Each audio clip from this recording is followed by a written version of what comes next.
just my draft for my TED Talk. I'm going to start with an intro saying, like, how many of you were afraid of spiders? And then raise of hands. Now, how many of you are afraid of the dark?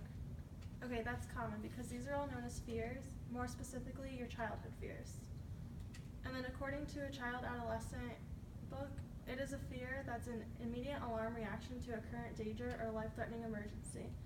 And a fear is present-oriented, which means it's all in the active now. This responds to your fight or flight response in your body. And you're going to try to escape, and it's going to send a signal to your central nervous system. This is an all-out surge. So oftentimes children try to run or hide from these fears, but sometimes they don't go away. Fears often change over time, so girls tend to have more fears than boys do, no matter how old you are. And oftentimes a school-related fear is going to remain stable, such as being, afraid to take an exam, or afraid to go to class, or afraid to sit next to that person. And then there's your social fears, which are, oh, I'm afraid of heights, I'm afraid of planes. And these increase throughout your life. A person who was afraid of the dark when they were 3 will often outgrow it by the time they're 12. Some of the more common fears in children include loud noises and loss of physical support from the age 6 months. And then around 3 or 4, they start becoming afraid of animals, masks around Halloween time, and the dark. And then around 9 and 12, they fear school, performances, exams, and supernatural beings.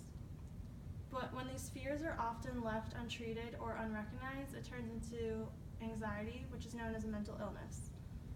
This is a mood state characterized by strong negative emotion and bodily symptoms of tension, in which the child anticipates future danger or misfortune. Oftentimes, anxiety can really harm a person, and they don't know how to get treatment or who to go to for help because they don't want to talk about it. There are different types of anxiety.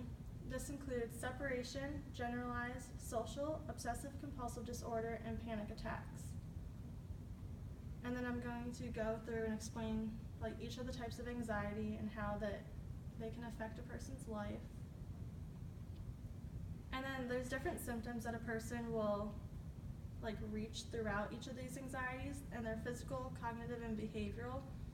So their physical appearance will change, the way they start thinking will be different, and their behavior towards others and themselves will change.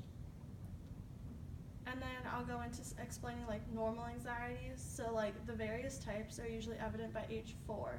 And that's when their fears start to arise and they don't know how to go about treating it. And it has been shown that 25% of parents report that their child is nervous, fearful, or anxious, but they don't seek help.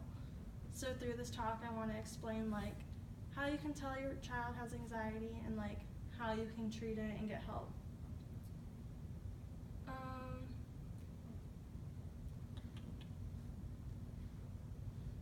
And although a child may remain anxious over time, the objects will change throughout their lifetime. So right now they might be afraid of the dark, but later on it could turn into they're afraid to stay somewhere at a friend's house because they don't like how the nightlight shuts off at a certain time, but then that'll affect their adulthood. So it's really best to get treated soon. And then there's different theories and causes, which I'm going to talk about. And this includes brain disease, a mental strain, parenting practices, conditioning, and instinct, which is an example of the Freud and Little Albert experiment. And there's also medications and treatments. Some of the treatments include breathing treatments, meditation, yoga, and I can demonstrate some of the breathing treatments that I've learned in my abnormal psychology class. So then I'm going to sum it up by how they can seek help and just the different things. That's it for now.